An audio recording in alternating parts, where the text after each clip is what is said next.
Hey guys, it's Taylor and welcome back to my channel.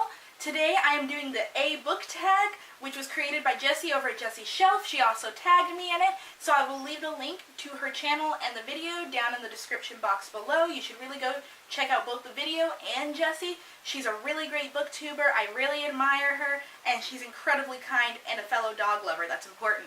She created this in honor of Canada's 150th birthday, and she tagged me in it, so I'm going to do it. I'm sorry it took me so long to get to it. She tagged me in this about a month ago, and I'm just now filming this video, so sorry about that, but I'm super pumped, so let's get started.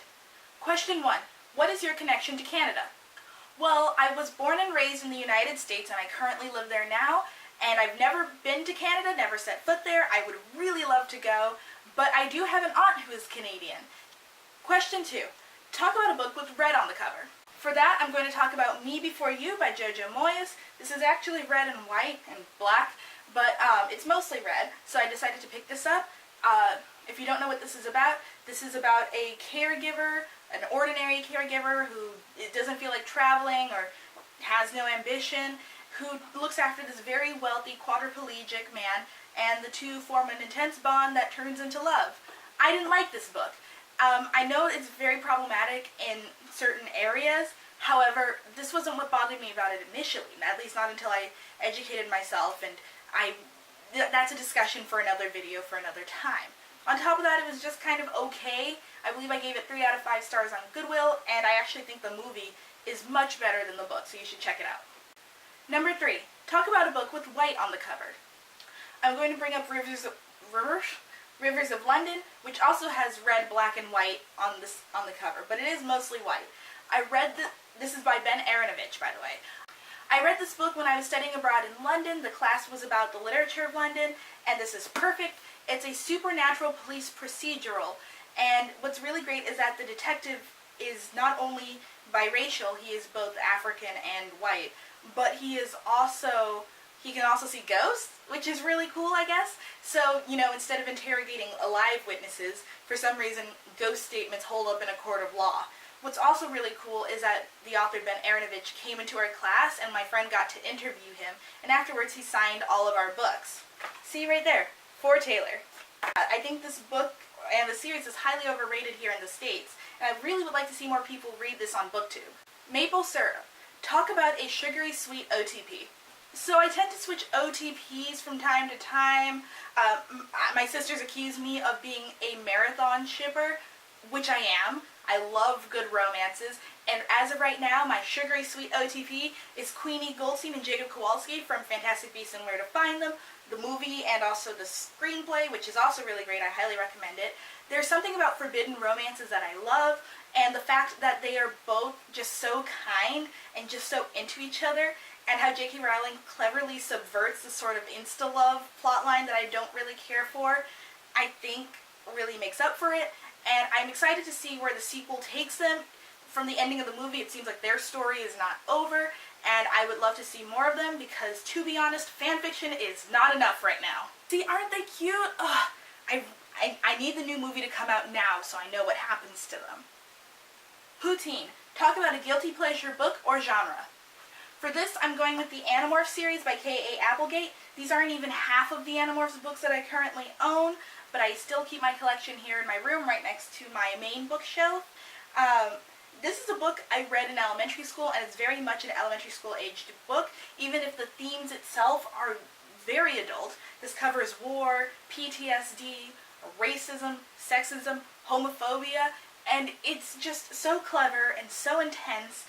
If you don't know what this is about 5 or 6, well, 5 teenagers at first and then another one joins them, but 5 teenagers who come across a dying alien who tells them that the Earth is being invaded by Yeerks, which are a slug-like species that crawl into your ear and take over your brain.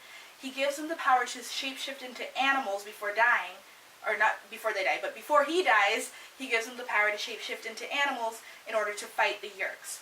From there on, it's just 54 to 60. I don't know how many books entirely are in the series because there are a lot of extra books, but it's just so great and so wonderful, and these characters are so complex.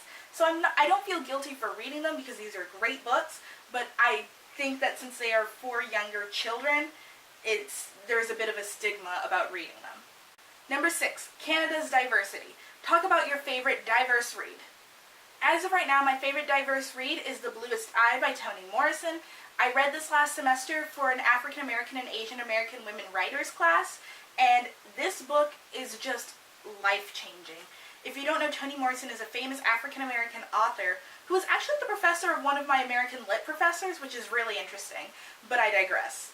This is about a little girl named Pekala Breedlove who is considered ugly by community and her society, and all she wants is a pair of blue eyes. She just wants blue eyes because she feels like that will make her beautiful. This whole book is about how America's white beauty standard, it affects young girls of color and young people of color. And it's just so deep and so intricate, and I highly recommend you read it. I will add a trigger warning for rape and abuse and violence because there is a lot of that. But if none of these trigger you, I highly recommend giving it a read. It will change your life. Number 7, Lacrosse, an epic battle in a book. So originally I was going to go with the 7th book in the Harry Potter series because I feel like the epic battle between Harry and Voldemort is really good and one of the best known battles and most well-constructed battles. However, I'm going to go with a little more subtle choice. Lizzie Bennet and Mr. Darcy from Pride and Prejudice by Jane Austen. If you don't know what this book is about, it's about a young woman who meets a super wealthy man, and he kind of snubs her at this party. He claims that she's not attractive enough in his eyes, and she gets insulted.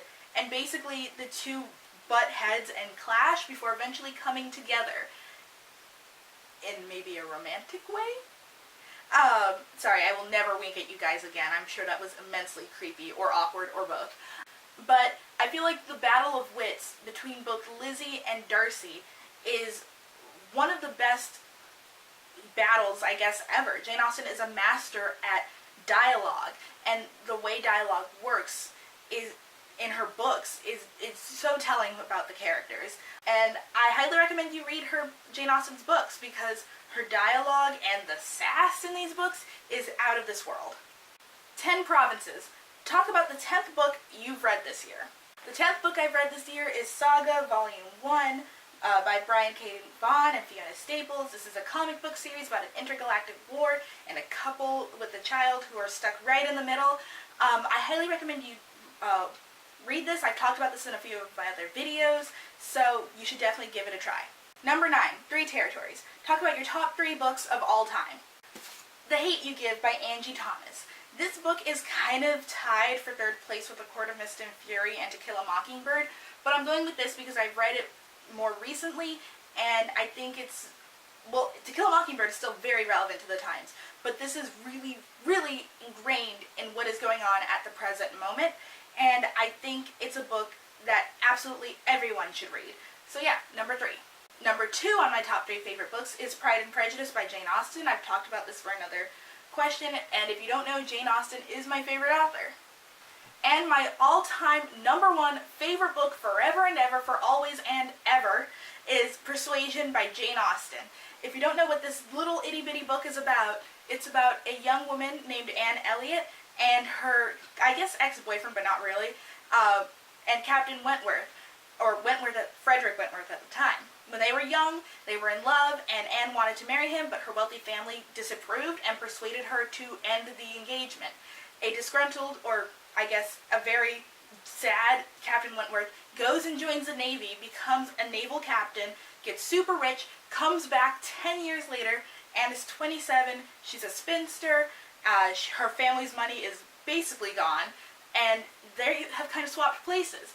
And Anne and Captain Wentworth kind of have to come together again because he resents her and she has lost all of her self-confidence. And they have to both grow in order to get together. And that's what I love most about this book. You see Anne Elliot transform into this little itty-bitty, frightened woman, and she eventually grows into this feminist queen, and I love it. It's honestly one of my all-time favorite books, and it has one of Jane Austen's all-time most romantic declarations I have ever read. Beaver tells about an annoying but important character. Emma from Emma by Jane Austen. If you don't know this book, maybe you've seen the movie Clueless. It's a modern-day U.S. adaptation of Emma, or modern day, it's like the 80s or 90s. but still. Emma is this socialite who does not feel the need to get married herself, but feels the need to matchmake everyone in her life, whether or not they want to be married or not, or whether or not they are interested in that person. And her hijinks just kind of confuse their entire social group, and lies are told, and mistakes are made, and basically she sets off this whole chain of events. And she's important, though. And I think the reason that she's important is that she grows and learns, and she genuinely doesn't mean to hurt anyone with her actions. They're still annoying nonetheless, but it's still a great book. You should pick it up. 11. Colourful Money.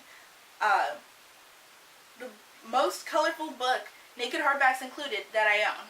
For this, I'm going with Magnus Chase and the Gods of Asgard, The Sword of Summer by Rick Riordan. This is the first book in a series, and I love the colors on this book.